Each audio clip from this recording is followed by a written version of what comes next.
In case you've ever wondered what it's like to read every single webtoon that comes out in a month, just a quick warning, you probably shouldn't. Oh, actually, I'm not sure how much of this I could show at the beginning. Follows a murderer, a car crash, right? Like, they all kind of feel like the villain. That I think if anyone ever looked over my shoulder while I was reading this series, I would just throw my phone. Welcome back to Coffee Break.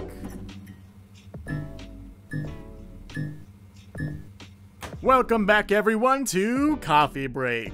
If you don't know, Coffee Break is a little unscripted thing that I get to do every month, talking about every single webtoon series that's come out in that month, or technically the previous month, because I can't make them the same month, because it's so much work to do that.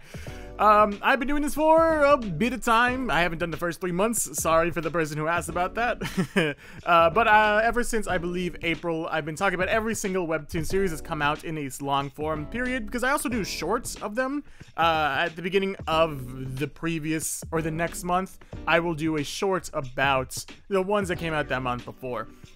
But I wanted to do this so I can actually express my feelings on these series, because some series I think are amazing and deserve way more credit, and then there are some series that I think I need to vent about, in a sense. And this is no shade or tea or whatever to any of the series that have come out. I think any person who does this is incredible, you know? The fact that you have a webtoon original speaks volumes to your creativity and, you know, XYZ. I don't want to be the person who's like, this is trash, this is awful, XYZ, you know? I think you guys are doing great jobs. Even if I don't like these series, I know someone out there will. But, like always, I've been doing a kind of bingo game, in a sense.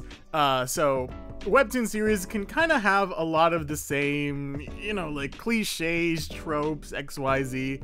So, what I've been doing this past couple times that I've done this is I've gathered just a bunch of different, like, tropes and cliches from webtoon original series, and I put them into a bingo sheet. And I've kind of, like, randomized the bingo sheet so that there every month we get a different kind of thing. I'll put up the list of a bunch of the different tropes and the cliches that I deal with.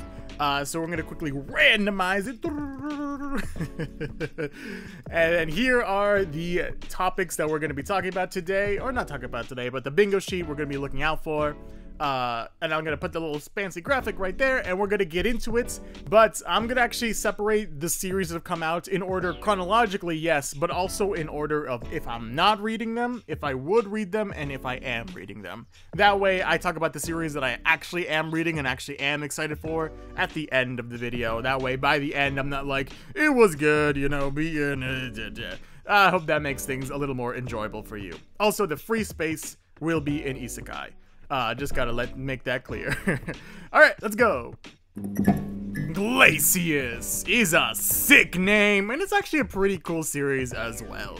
Glacias follows a boy and his ice dragon in a world that really doesn't like ice dragons, and that's kind of what I've gathered from the series. It appears to be a canvas greenlight series, so we can click that off the bingo sheet thing. From what I've read, pretty cool, actually. I'm a pretty big fan of, you know, high fantasy series, and the idea of dragons is pretty cool. I just didn't continue reading it because I just didn't continue reading it. This was like the first one of the month, and it is a Daily Pass original. So this was a canvas series that was completed, and then it was transferred over to Webtoon fully completed, and you get to read it completely, but you have to do like the Daily Pass stuff. Honestly, I'm not typically someone who hates that kind of premise. There's a lot of series that I think are the best series that come out as Daily Pass originals. Memorial and Love and Leashes are some of like the top series, and they came out as Daily Pass originals. It shouldn't be a reason to not read a series, but I'll say that I wasn't personally like a Daily Pass original. I think is held to a little bit of a higher degree in some aspects, and I think maybe they didn't hit that degree of like, oh, do I want to keep on reading it every day kind of thing. But from what I read, I can understand why this has a solid fan base, because it was a solid series overall. I just didn't continue reading it because, you know, I just didn't continue reading it. But we can also move on to our next series.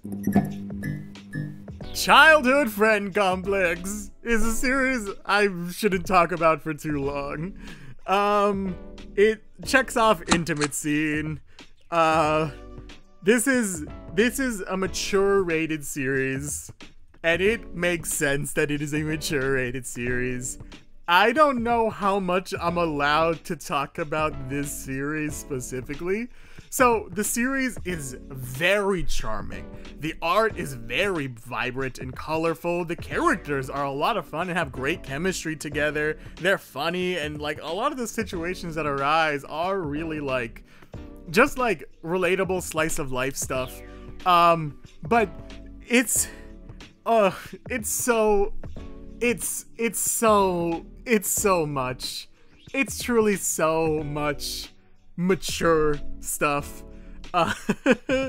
It's a series I cannot start at the beginning of the episode or the end of the episode, because too many things are happening in between, like this middle chapter.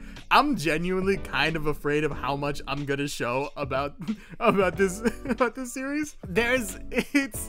It's a wild series that you should not read unless you are above the age of 18. And even then, I'm like, wow, you cannot ever read this in public, because it borderlines on just being porn, kind of. It just borderlines on just being porn. And it's sure, like, people in the comments lost their mind that Webtoon okayed this series. And I can't be like, how dare they? Because people are gonna read it, and other than those aspects, it's a pretty fun series. But I cannot divorce it from those aspects. And the thing about it, right, is I learned recently that this series, the English... Sorry, I didn't realize she flips him off in this episode. I realized that this series is worse.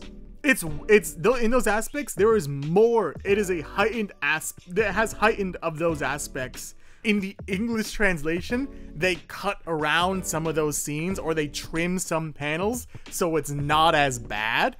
If you want to see like the full kind of panels, you have to go on to like the French version of this to get way more. And it's like an uncomfortable way more. And I understand the idea that you don't want censorship in your series, but also it's too much. It's too much. It's too much. It's so awkward reading it. And it's just such a strange situation to be in, right? I'm not reading the series. There's a lot of cool, fun things about it. There's also a lot of things that I think if anyone ever looked over my shoulder while I was reading this series, I would just throw my phone, because I wouldn't know how to explain this series at all. It is a lot. It is a lot. But we marked off bingo. Woo! We can move on to our next one. Stealing Her Place is a thriller series. Actually, we have surprisingly, a lot of thriller series that came out this month. I think like 3 or 4, which doesn't sound like a lot, but it is a lot of series that are thriller based. And this one's one of the not as fun thriller ones that have come out. It seems like it's a bullying type story, and mainly like a social hierarchy thriller. It's a weird kind of dynamic to explain. Girl gets bullied out of her old school because her mother, I believe, is a murderer, so she gets moved to a new school, and she gets moved and she doesn't put on makeup because she missed too much school the first day, but the second day she puts on makeup, and it's basically her like climbing up the social school hierarchy to eventually, I think the idea is to eventually replace the most popular and beautiful girl. And I don't know if it's like replace like, oh, I'm gonna become the most popular and beautiful girl in the school, or replace in the aspect of I'm gonna kill this girl. It's a thriller series, so truly anything is on the table with this. There are already some moments of like, oh, like weird kind of like horror aspects, especially at the beginning. And the series is kind of drawn in a way that kind of keeps you on edge. It goes back to the like, I just don't like bullying as a trope. It just kind of makes me uncomfortable to read it. And I just read too many bullying series. I think a bullying series would have to have something very special or very unique about it for me to continue reading that series. And to be fair, I think this does have a lot of uniqueness in it, but it's just like, oh, I'm just like, I feel tense and anxious when reading this. I don't want to continue that. I want to feel good. Let me read something more fun. But it is surely interesting, and it is a thriller series. So that's a thriller series if you want to find something that's thriller but not like straight gore and horror. I mean, this looks like a thriller series that's not that. But we can move on to our next series. The Superhuman Era is interesting. It's actually one of the first Webtoon series of the year that falls under the superhero genre. And that's, oh, actually, I'm not sure how much of this I can show at the beginning. There's superheroes, and then there are these monsters that appear throughout the world, and then the superheroes kind of kill the monsters in a sense, you know, and then the superhero, the world is very confusing, I'll say. Because they don't explain anything about like the monsters or the school or the the superheroes. They just kind of throw you into a world that has these things already, and they just like catch up, move on, like, you know, keep up. And I think that's an interesting kind of like topic of like how much you explain in a world building situation and how much you explain in aspects of monsters and of superheroes, because superheroes aren't an aspect that is hard to explain. For example, like Rental Hero doesn't just explain, oh, superheroes, you know, X, Y, and Z happened and then the superheroes appeared. No, that's not really what happens. It's just like, hey, superheroes appear and that's it. So they don't need to explain more than that. But I do think having the monsters appear as well is an interesting aspect of like, oh, there's monsters here as well, and that's a thing, I guess. I just don't, there's just like, it just feels like fighting. And then, but I understand kind of like a premise of superheroes versus monsters, and it's pretty brutal, and it's very heavy on the action kind of thing. And there's like, oh, there's a secret society of superheroes as well, XYZ.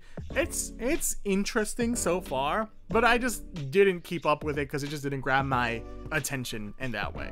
But we can move on to our next series as well. The The Village Mystery. Oh god.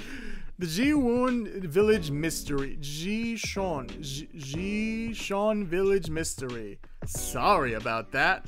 The Gwichon Village Mystery follows a murderer who is escaping his latest murder, and he goes to his grandma's old place, but the grandma's old place is part of like a really culty village. It's another thriller, surprisingly. We already got two back to back, actually. It's another thriller series. It's man, I think I just don't like horror thriller series all that much. Even when I like them, I will kind of like, I'm pretty hesitant on continuing reading them. There is a horror thriller series that came out this month that I think was really cool, but I didn't even pick it up. Horror thriller is just not my cup of tea because it just makes me feel so like, ooh, gross in a sense. There's just so much tension that kind of makes me feel uncomfortable. And I think that's part of the charm of horror, but in the aspect of in measured amounts, right? I think that's why I probably won't read a horror series weekly, unless there is something really interesting about it. I think a great example is Memorial. Memorial was a great horror thriller series because it had this ongoing mystery of the Memorial Corp in XYZ. And this series has some mystery because it's called The Village Mystery, but it just doesn't strike the chord enough of mystery and tension and anxiety kind of rushing to me. But it is, you know, it is another horror thriller series that does a good job of making you feel uncomfortable, which, to its credit, I think is the purpose of the series. It's meant to make you uncomfortable. It's just a fine line of like who is actually going to be interested in that, and overall I think a lot of people are interested in that, so it's not a bad series because of it. It's just not for me specifically. It's not my cup of coffee. We can move on. Reincarnated as My Husband's Mistress is exactly as complicated as it sounds. We follow what's her name? It begins with the B and it is very weird to say. Where is it? Okay, different person. Ariadne Swantroversia. We follow the Empress, I think, right? The Empress? Am I mistaken? And that the Grand Duchess of the Empire Rotunda. I'm terrible with names. We followed the Empress or the Grand Duchess or whatever nonsense it is, and she dies. She dies, and she gets reincarnated into what is believed to be her husband's mistress, but it is unclear if that is the case, because everyone seems to think that this lady is her husband's mistress, but also is kind of unsure if this lady is the Emperor's mistress. We know that he visits her, but we don't know why he does it. The premise is not the worst out there. It is not another isekai, another royal revenge regression series. Instead, it is, you know, kind of a reincarnation into someone you might know or someone who is in the same world. So it poses a different challenge of like, okay, how do I be myself without people knowing that I am now not this person, kind of thing. It is an interesting trope, and it is an interesting kind of case of there's a mystery going on with this mistress, because she might be the mistress, she might not be. It is an interesting kind of idea that could be happening. I just didn't continue reading it because I read too many series that take place in like a royal kingdom or whatever nonsense. So, you know, I just decided I'll pass on this one. But it did have an interesting mystery going on, and it did have a lot of interesting characters that I thought could be developed into something interesting and fun. But we can also move on to our next series. Surviving the Apocalypse is our next thriller series. We just love these thriller series this month. It's a weird kind of series where, and it's like a weird and unfortunate and ironic series where our main character gets trapped by his father in a bunker and is trained his entire life to prepare himself for the apocalypse, because this father he knows the apocalypse is gonna come. So he trains this dude with everything he can get, you know, all this stuff, all these different things, combat experience, strength training, surviving the end times. He does all this stuff to try to prepare him for the end of the apocalypse, or the end of the world, basically. And he gets trained to do all this kind of stuff, a lot of like terror, like brutal stuff. His mother just beats him up consistently, and he finally escapes to the outside world. He finally escapes. He finally leaves. You know, I don't know why it happens. The series kind of makes it seem like it happens on accidents, that the bunker doors open and he gets to finally leave. But when he finally escapes and the real world looks so amazing and so beautiful and it's all great, it's all fantastic, you know, what was the point of everything? Randomly, the apocalypse just comes. the second he comes out, the apocalypse appears, and it's so ironic that it happens. And it's a brutal apocalypse. It's like a meat meteorite, where the meat monsters that come with the thing. Yeah, just like these grotesque looking, like terrifying monsters that absolutely destroy humanity. And then randomly they just go into the bunker, and then now he has to survive outside in the real world, kind of thing. It is an apocalypse story, and I'm just not a fan of apocalypse stories. I think that's just kind of something that needs to be explained before. I just don't care about apocalypse stories. As seen here, it is a brutal series. No one survives, basically. And I just don't care for apocalypses, because there's not an ending that I will be satisfied with. Because it's either they find the cure and everyone's A-okay, which feels super unrealistic, or everyone you love is dead. And it's just like, there's no in-between line where this can be good. But you know, I know people like apocalypse stories, so this is out there for people who like apocalypse stories. And it is a unique, like, action monsters kind of series. Very Sweet Home-esque in a sense. Very Sweet Home, very, what's the one? Something, not Helldivers, that's a game. Some type of like Hell black and white series, that got a Netflix movie as well. You know, it's very brutal, very monsterish, merciless in a sense. Just, oh my god, it's just like avalanche of monsters coming out. Just, you know, not for me. But we can move on to our next series. Emerald Midnight Lovers is hard to talk about, in a sense that it is kind of gross to talk about. The idea of Emerald Midnight Lovers is it feels like a very, like, Downton Abbey, historical kind of, like, not so historical with, like, kingdoms and dukes and duchesses and things like that, but in the sense of, like, still there's, like, servants and maids, and a lot of making out, unfortunately, but also in the sense of just, like, I don't really know what they're called, but it's just like countryside. What year is it? Oh, 1887. You know, that's as close as I'm gonna get to, like, explaining what kind of historicalness this is. So we follow this dude. He's our main character. He's like the best butler out there, and he serves this place very dutifully. And he also brought his childhood best friend, June. June and Edgar, and he's very much, he's heterochromia. He has heterochromia. Look at that. That's cool. Very, very cool. You know, he brought his girlfriend, basically. You know, he very obviously is interested in her, and she's interested in him. But then the owner of everyone, I don't know if it's the master or if it's a duke or whatever. No, the master, whatever. We'll just call him the master. The master's son is coming back into the family after being kind of like thrown into like one of those not private schools, a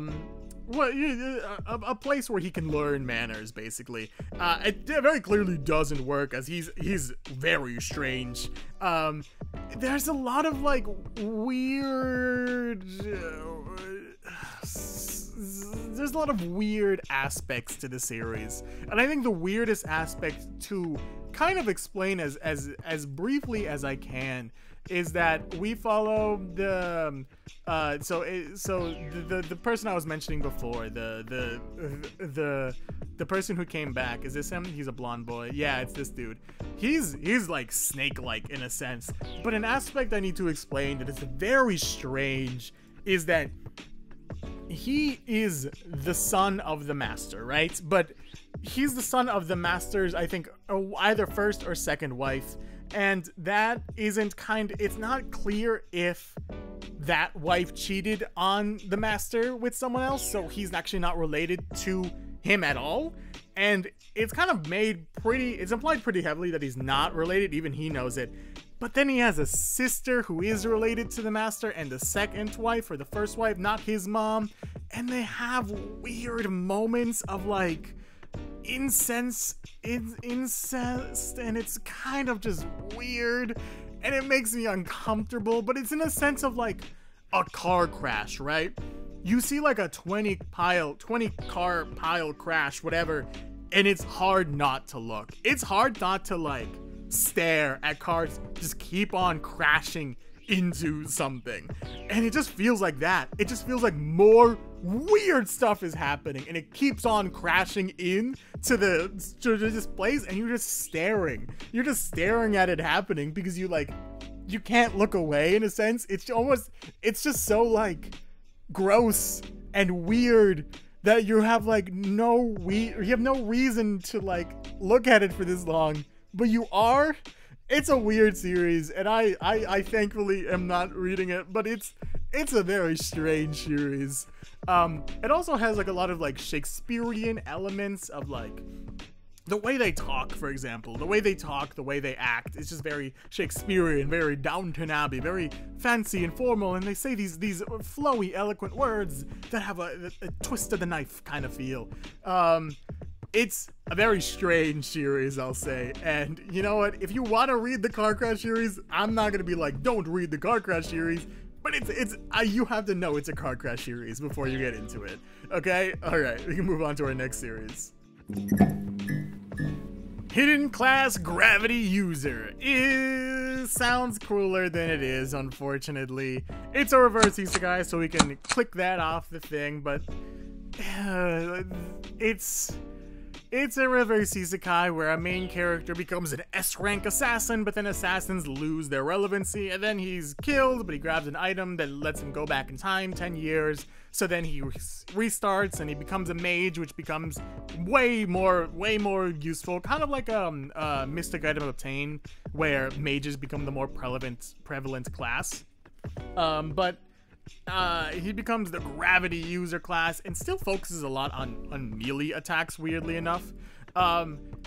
It feels like, in a weird sense, it feels like the culmination of reverse isekais, where like every aspect of it kind of feels a little generic, a little boring, because like gravity class, that's such a cool class, but like it's not used in an interesting way yet. Currently it just seems to be like the gravity user class just becomes like manipulating his own gravity currently, and that's kind of it so far. I don't remember him doing anything else, and then he becomes super strong based on it, you know. It's just, I think, a little disappointing. I think gravity, such a sick concept as power. Gravity is so cool, but like I just feel like there's not a lot that is being done with it in a creative aspect in this series. It just kind of feels like the culmination of a regression reverse isekai where a main character had some bad luck and then he becomes strong in the past, becomes strong in the present. It's just a culmination of like reverse isekai tropes and cliches. But we can move on to our next series. The password is 002. I still don't know why this series is called this, but it is a school romance series, unfortunately. It's also like a weird, almost love triangle-esque series, in a sense. So the idea is main character likes this dude, but this dude kind of doesn't know she exists except for like a few interactions, and then she ends up befriending his brother. And his brother thinks it's a fun idea to try to like, not ship them together, but like try to give her bad advice to see it kind of go up in flames. I think someone in the comments kind of nailed how I was feeling about it. Everyone feels suspicious. Everyone feels like they are not a good person. Like the brother doesn't feel like a good person because he just straight ignores her sometimes. The sibling doesn't feel like a good person because he feels very hooligan-esque, like almost cheater energy. And she kind of, it's not that she doesn't feel like a good person. She just has some like aspects of like almost like self-centeredness in a sense, which makes sense, you know. But it just, no one feels, I feel like I should be rooting for none of these people.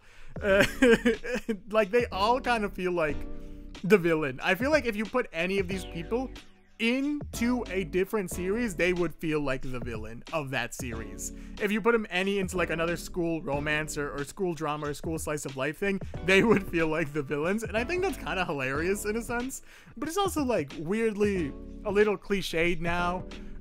Here's the thing.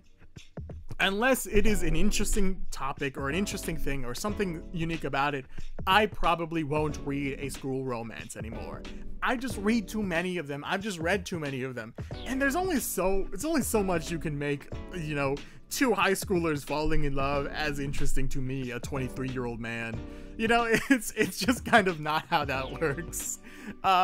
There are some, I'm not gonna say I refuse to read any school romance, because I think there are some school romances that have been really cool recently. But you know, especially now, I'm not gonna pick up a school romance because it's a school and it's a romance. You know, there has to be something beyond that, and I don't think the password is 002 is that for me. But it might be for you. Who knows? We can move on to our next series, and our last series of the series that I did not pick up this month. Sellswords Sorcery is a series I probably won't spend too much time on. It's a D&D game. It's just a D&D game. It's like Wrong Quest or 1 HP Club, but it feels a lot more Adult Swim esque, very raunchy, I think is the right thing. Very meta, you know, people throw up, people curse, people kind of mock the tropes and the cliches and things. He's like, oh, I'm not gonna, there's this dark brooding guy, oh, let me guess, very dark, edgy backstory, you know, all this stuff. It just kind of feels like, I think, where D&D goes for like adults kind of aspects. It just kind of feels like that. People throw up, people drink, people don't seem like good people. It just nothing about it seems all that interesting to me as an individual, and also as a person who likes D&D but likes the more fantastical side of D&D that I think 1 HP Club can kind of carry very easily. But you know, it's here. There's a mushroom guy. He seems pretty fun. That's it. But we can also move on to the series that I did not pick up, but I had a more than passing interest in. Starting with A Child Who Looks Like Me has an insane premise.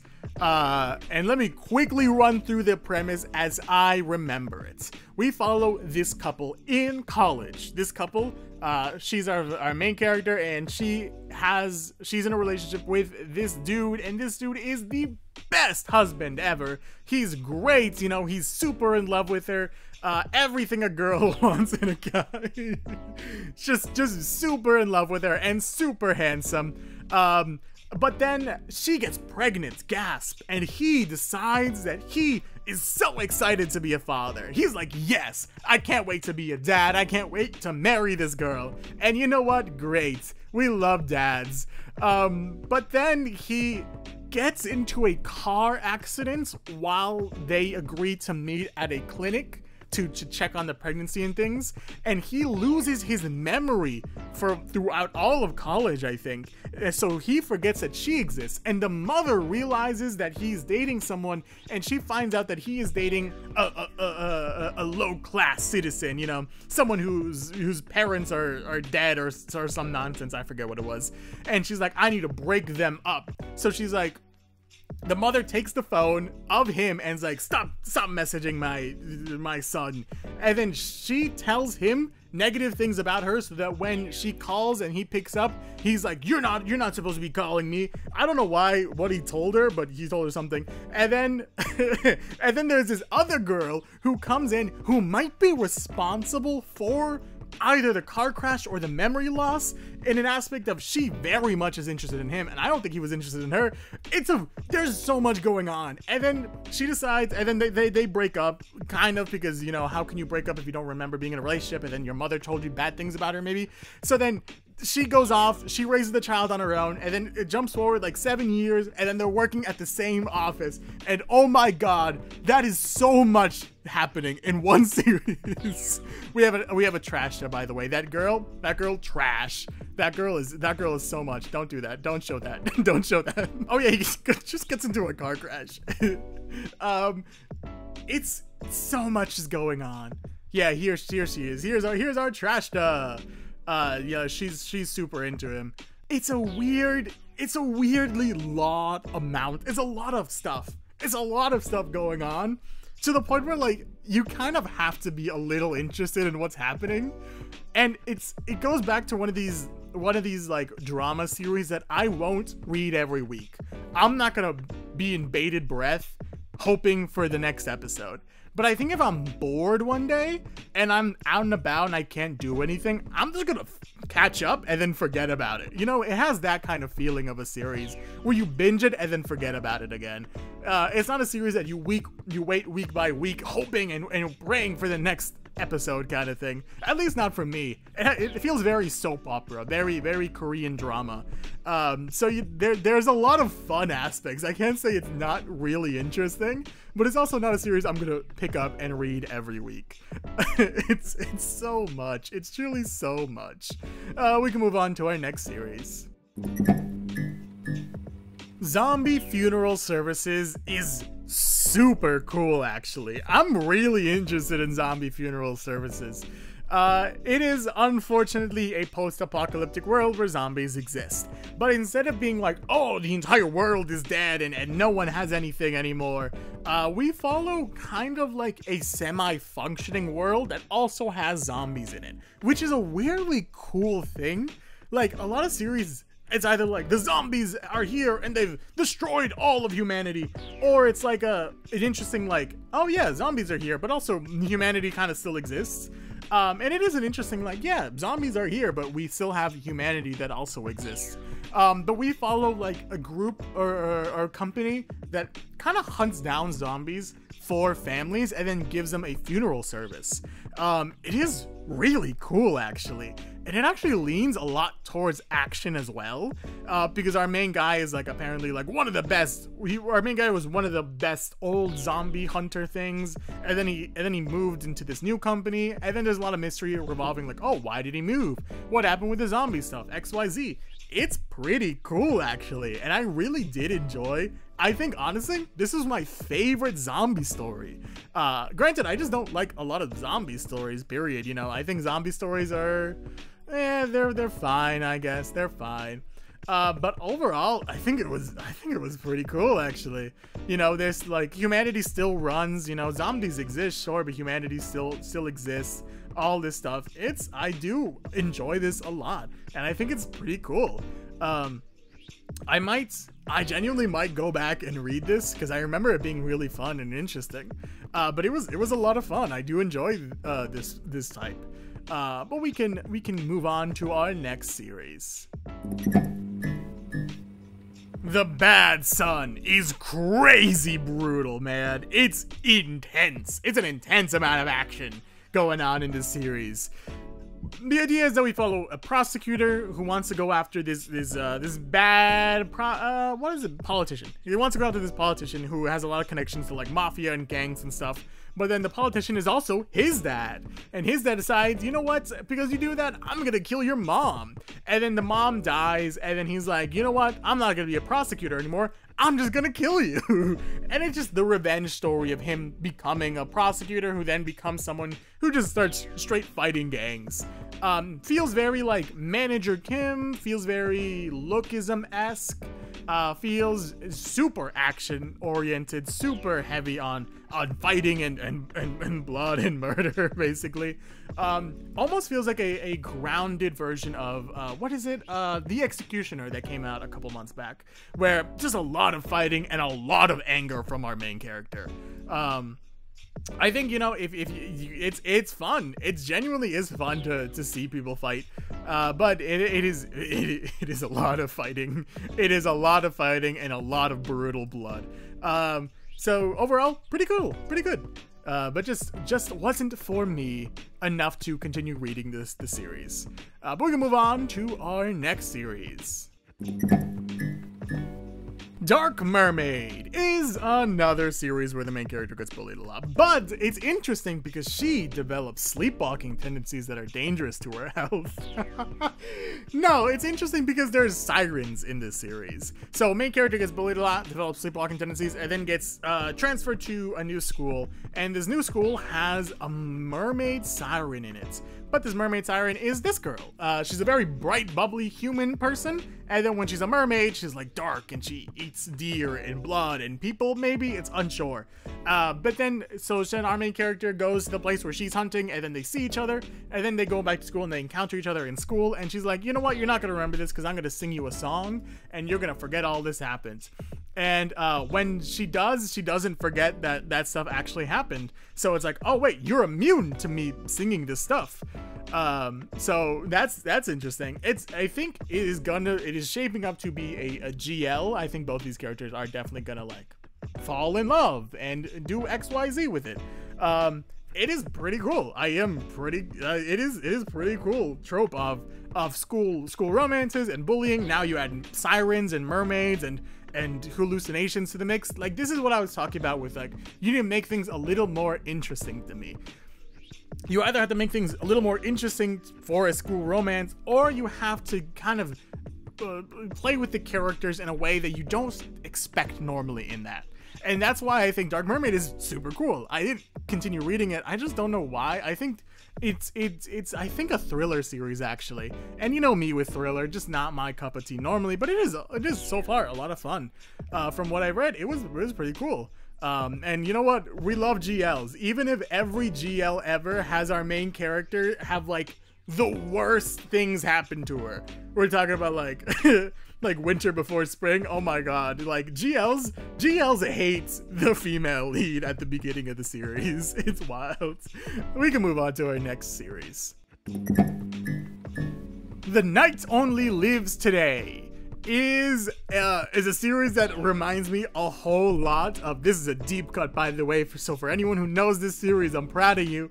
It reminds me of The Night Under My Own Heart, I believe the series is called, where our main character wanted to be a knight growing up, and he was talented enough to become a knight, but not talented enough to become, you know, a good knight, or to become like a #1 knight or a top ranker or whatever nonsense. So he doesn't decide. He becomes a part of this like war effort thing. He raises this team up, and then he dies in battle. Like this battle he dies in, and then he gets reincarnated over and over again in the same battle over and over again, and he slowly gets better. He slowly lives maybe a couple seconds more, maybe a minute longer, but he just keeps on dying to the same person over and over and over again.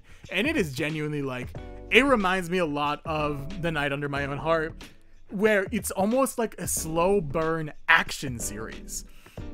Now, The Night Under My Own Heart ended a while ago, and a lot of people didn't like that because it took so long to get its bearings, in a sense. It took so long to get past the first battle. And this, I think I've read like 5 episodes of this series, and we're still in the same battle. And you know, I think I can understand why people don't like slow burn action. But I also think there's like a certain vibe or certain mentality you don't get in other series that have this kind of thing. Almost this like this fight for persistence. You know, there's always like, oh, you always gotta push through the pain in a lot of series. But I think that's just not expressed as much as it is with these like reincarnation action series where they get reincarnated over and over and over and over and over and over and over again, to be basically being cursed to fight the same battle, you know, desperately trying to even get close to not dying. It's kind of a cool premise that I think is super underrated. But you know what, it's pretty, I don't know why I didn't pick this up. I genuinely don't know why I didn't pick this up, but it was a lot of fun reading it. It was a lot of like interesting mentalities as he grows and shapes, just trying to live this battle. And actually, I'm not sure if the series will end after this battle. I genuinely think the series might end, and the end of this battle might be the end of the series. It feels like it would be that. Why he gets reincarnated, I think it gets him like a medallion that kind of makes him keep on getting reincarnated and yada yada yada. I don't remember the full story, but it was super interesting. He keeps on getting like stabbed by this guy, and it is crazy. Like stabbed in the throat, I believe, like 17, 20, 30, 50 times. He keeps on dying over and over and over again. And it's like you kind of feel, you don't feel getting stabbed, don't worry, but you kind of feel how much pain and agony he's in. And there's this like, almost like, yeah, there's this character, I don't really know how to explain this character. I think death maybe, or persistence, you know, that like you can keep on trying, but you'll never succeed. And he just will just keep on trying over and over and over again. And there's a lot of cool premise in this. We're gonna move on to our next series. Peaceful Camping Life in Another World, Episode 1. Peaceful Camping Life in Another World is an isekai where a main character has a portal in his shed that transports him into a magical world filled with monsters and elves and fantasy creatures, and he cooks food for them. I genuinely did really like this. It's another series where I just don't know why I didn't continue reading it. Maybe I just forgot. And I think that's probably the downside of reading every single Webtoon series. You get exposed to a lot of cool and unique things, but you also get exposed to so much that things kind of slide past you. And I think there's another one of those series that kind of slid past me for a bit, where it's like, yeah, this was a cool series, and mainly because it's not like he gets isekai and he becomes the strongest person in the world. He's not even like strong. He just goes into this new world and he cooks food, and people like that. And I think that's also a cool aspect of this. He's a chef. He's a chef in the real world, but then he kind of got so burnt out by it that he lost the ability to taste. So he moves to the countryside to like kind of get away from any of it.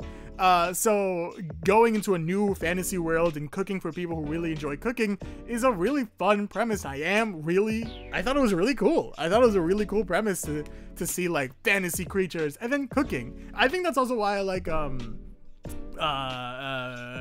Peace Restaurant, I believe it is. Peace Restaurant is great. For some reason, I love the idea of just like a cooking webtoon where there's like all this fantasy and action and all this stuff, but there's also cooking. Like, that's pretty cool, and I do really enjoy that. We can move on to our next series. Am the Strongest Transcendent is another reverse isekai. Suddenly, the world of monsters appears in our world, I think, and then humanity has to fight them off, and beat them. But then what the heck are they called? What the heck is that name? The progenitors.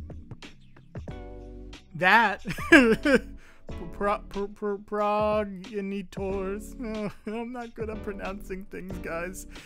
They became the first generation of the Transcendents. Transcendents, basically hunters, basically people with powers that can fight monsters, yada yada yada. We follow a main character who's in love with these guys, several centuries later as well. We follow this dude, what's his name? That's his name. He loves these guys. He loves them and he wants to be a hero like them, but when he grows up, he doesn't have any powers. Or he has an insanely weak amount of powers. So then he keeps on trying to become a hunter and he keeps on failing, and he fails the third time, so he can't become a hunter anymore. And then like a high school bully almost, who's like loved by everyone, kind of brings him to the shrine, steals all the stuff, and then stabs him and then kills him. And then as he's dying with all the stuff of the previous transcendents all awaken and be like, this guy's great, you know, we're gonna use him as a vessel, we're gonna put our power into him. And he decides like, yo, you know what, I want all of them, give me all of them, yeah, give me all your power. And he becomes the strongest transcendent, you know, an F ranker to S ranker kind of thing. He just kind of absorbs all of them and he becomes the strongest transcendent. This is an otaku recommended one, I think. When the series, he read 2 episodes and he's like, this one's good. And it wasn't bad. I do like a lot of the comedy and a lot of the characters as well. I just think it's just a little generic, but I do like a lot of the aspects of the genericness. For example, his power is not fully his power on his own. He can let other people take over his body, kind of like World's Strongest Troll, where people can kind of like possess him and he gets to use their powers in a sense. But I think the aspect of it is not not becoming as strong as them, but using their powers in the most efficient way possible. I think that's a pretty cool way of doing it. They're all like trying to fight for control over his body, which I think is interesting. And it's fun having like not just one voice in your head, like 100 different voices in your head doing a bunch of different things. I just didn't care to continue reading it just because it's another reverse isekai, and I'm not, it's a reverse isekai. You feel me, right? You feel me. But we can move on to the last series of my maybes. One Husband is Enough sounds a lot worse than it actually is. So One Husband is Enough follows an ordinary office worker. You know, she was down on her luck, XYZ. She didn't have anything to her, and then she, they do an ad for, what is it, like a VR game where you get to be like your own fantasy. It's a dating game where you can become a noble lady, what is it called? Romantic Rose Gardens. And then you can try to like seduce a dude, all this stuff, and achieve your happy ending. And you know, she's like, oh, this sounds great. I can't wait to choose my character. And then there's this girl, there's like the quote unquote villain of the series, and it has like difficulty highest, and she's the one with a tragic backstory, so she relates to this character. So she chooses her, but she also gets to choose her character's ability stats. So she decides, you know what, since it's a dating sim, right, we're gonna put charm to the max. Charm is at 999%. And it's like, oh, this is not a good setting. And it's like, who cares? The idea is that she lives in like a world that everyone is obsessed with her the second they lay eyes on her. Like, she's hated at first, but then people love her so much that it actively becomes a problem. Like, it's actively a detriment to how much people love her. Like, the world will stop if she makes eye contact with people. Like, that's how much people love her. And people will straight break into her house to like kill other people around her to keep her quote unquote safe. And it becomes almost like a horror thriller series where she basically has to avoid being so nice to people, being nice at all to people, because then they'll fall in love with her and then they'll kill other people, break into her house and stalk her basically. They basically become, everyone who falls in love with her basically becomes a yandere basically. So it becomes, it's like, whoa, that's so cool. That's such a cool thing. Like, that's just a different take of like, oh, it's just a different take of like being reincarnated into a royal place. You know, it's just so like horror thriller aspect that you don't expect. Who expects that? Who expects that in this series? It's a cool aspect that like, I think I read one episode, I was like, whoa, that's pretty cool. But I also was reading, it was a day where I missed out on like 3 different series and I had to catch up. So it was like quickly, read. So I didn't read too much of it, but it was a very interesting series that I think is just very unique to Webtoon as a whole. And then we can finally get into the series that I have picked up from this month. Starting with Paw-ther Knows Best is exactly what it sounds like. Our dude is our main character is the father to this girl. And then he dies, I think of lung cancer, I believe. But before he dies, he watches his daughter get married to this decent looking dude, and then he gets reincarnated as a dog, as her dog. He gets reincarnated as her dog, and you know what? He's like, yeah, I love being with my daughter again. You know, even if I'm a dog, I love being with my daughter. But then he finds out that the husband is cheating on his daughter.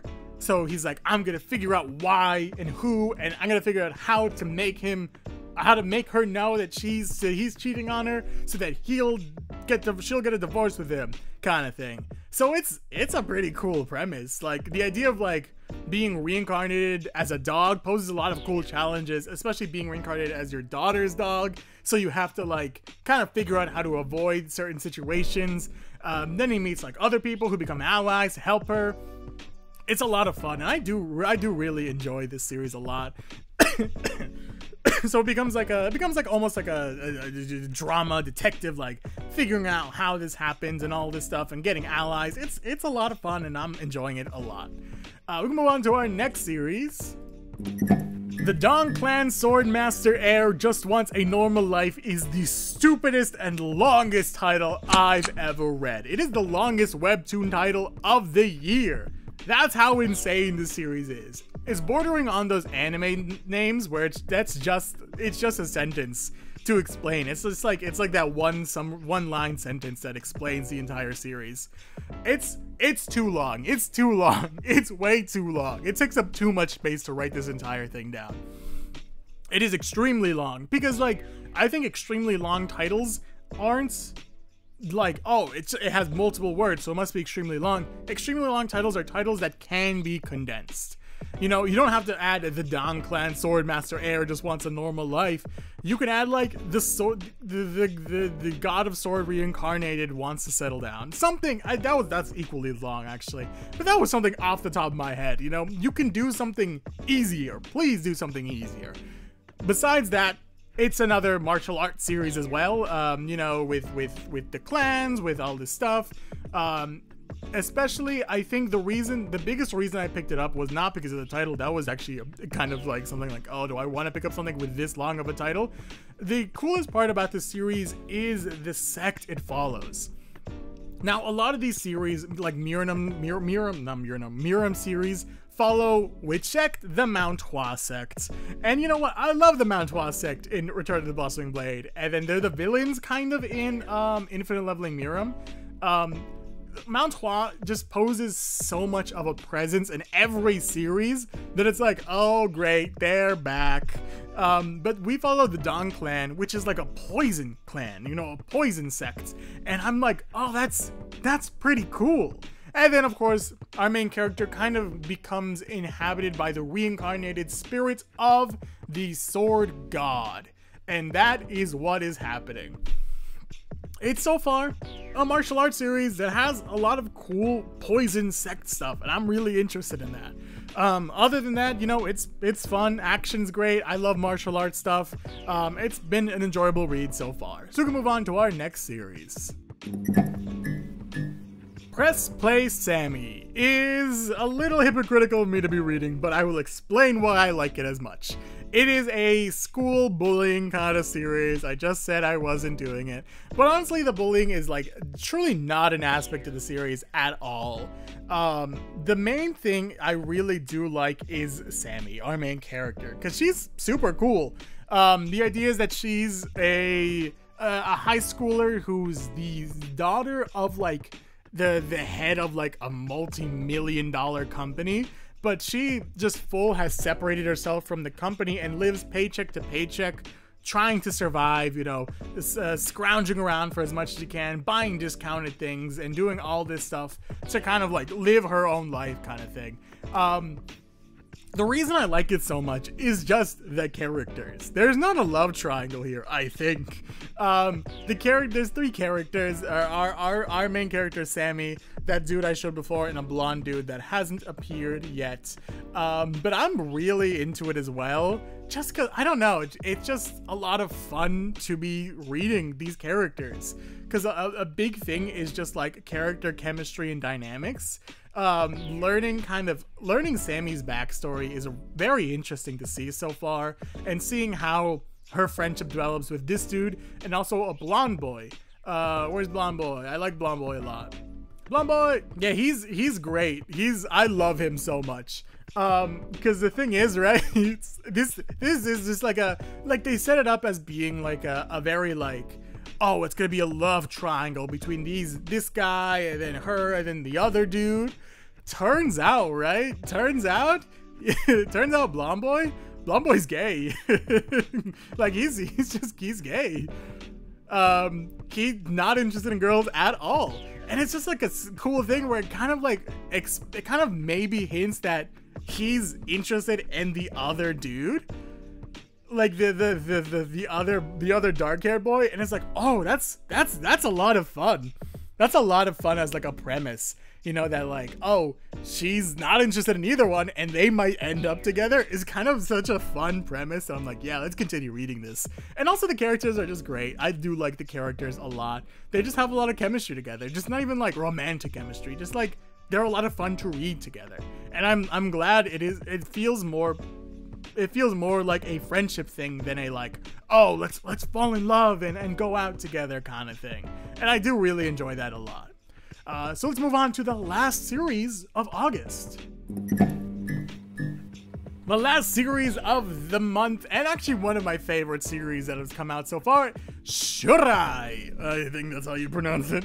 SHIRAI is a almost enemies to lovers kind of romance series that has a lot of emphasis on action, which is great. You know, so many series have not enough emphasis. So many romance series has no emphasis on action, because why would they? It's just a weird thing. But we follow like two clans almost, a swords clan and like a fist fighting clan, and it's like it's a cool premise of, you know, this girl is like the heir to, I think, the Blue Lotus clan, I believe, and she basically fights everyone she can find, and she absolutely destroys everyone, except our male lead, who is so beautiful that she kind of slips during combat. Let's see this reaction. He's so beautiful and so strong that she falls in love basically instantly, and I think that's very funny. It's a primarily comedy series with romance and action as being like, it has like a bunch of different things going on, and they become like almost like an arranged marriage, kind of like fake dating situation, because he's like, the father's like, oh, we finally found someone who's best you in combat, now you guys get married. And it's like, oh, okay. The characters are great, the art is really fun, the situation is humorous. I'm really enjoying what's going on in SHIRAI, I believe the series is called. And you know what? I think you would be too. Overall, I think not September, it's August. Whoops. I think August was kind of not the best month for Webtoon series. I think I had some really cool and unique takes on series, but just not some that were all that interesting for me as an individual. But I think there's a lot of series for a lot of different people, and hey, not every series has to be for me specifically. Other than that, oh, I should check if I've won bingo. Give me 1 second. It's time for a special announcement. I forgot one of the series. I'm recording this a couple days after I did this. The Key Sisters is a tragedy that I missed, I'll be honest. The Key Sisters is an interesting mix of like the Addams family and like Love Advice from the Great Duke of Hell or Vampire Family. It's a comedy series that's just so crazy and just kind of like very funny. There's interestingly not a lot to say about it, but I am really enjoying Key Sisters. It's just so stupidly chaotic that if you like Vampire Family, or if you like the Love Advice from Great Duke of Hell, it has the same vibe as that, where we follow a group of 4 sisters. The Key Sisters are all goth girls, but they don't like act all like moody and like, oh, you know, some of them are, our main character is very like helpless romantic, so she tries to go find her boyfriend, and she concocts this plan of like, oh, we meet and we brief touch, and I give him a little cute little smile, so when it finally does happen, she's like, oh, cute little smile time, bam. It's like, oh my god, this is terrifying and amazing. Like, it's very sorry, the face keeps on getting me. It's a great like study of faces, kind of like The Greatest State Developer or Return of the Blossoming Blade, where the faces are just like, they capture so much emotion and so much and just so much that it's just like, oh my goodness, this is great. I love it. It's comedy, and it's genuinely great comedy. I do love basically all the episodes that have happened so far. You know, all these characters are just really funny. They all have a unique, distinct personality, which makes it just all the more interesting when we see them interact with each other, seeing their father, seeing her crush, learning that her crush was actually related to her, and then seeing, I think this dude is trying to woo her as well. Everything about it is really funny, and I'm thoroughly enjoying the Key Sisters. It's been a great ride so far. All right, back to your normally scheduled coffee break. Oh wait, I do have bingo. Nice. Get wrecked, nerds. I got bingo. Barely, by the way. I barely got bingo. But I got bingo because technically in the Strongest Transcendent, I didn't mention it, but towers appear. It's truly the first panel, so I'm counting it. The towers appear and randomly like things happen. I know it's technically different, but you know, I'm gonna count it anyway. So I win bingo this time. Get wrecked, nerds. I know I haven't done my previous month's punishment. I forgot to, but don't worry, I'll get to that. So I still have to do a punishment anyways. I won bingo. Overall, August, it was fine. Some series I really like, some series I just truly didn't care for, and some series I think kind of missed their potential a little bit. Overall, I think there are some series that I like, and I think that's all that matters. I don't have to read every series that comes out, and it was an enjoyable read, the ones I did read. But that's all for today, so I hope I catch you on your next break.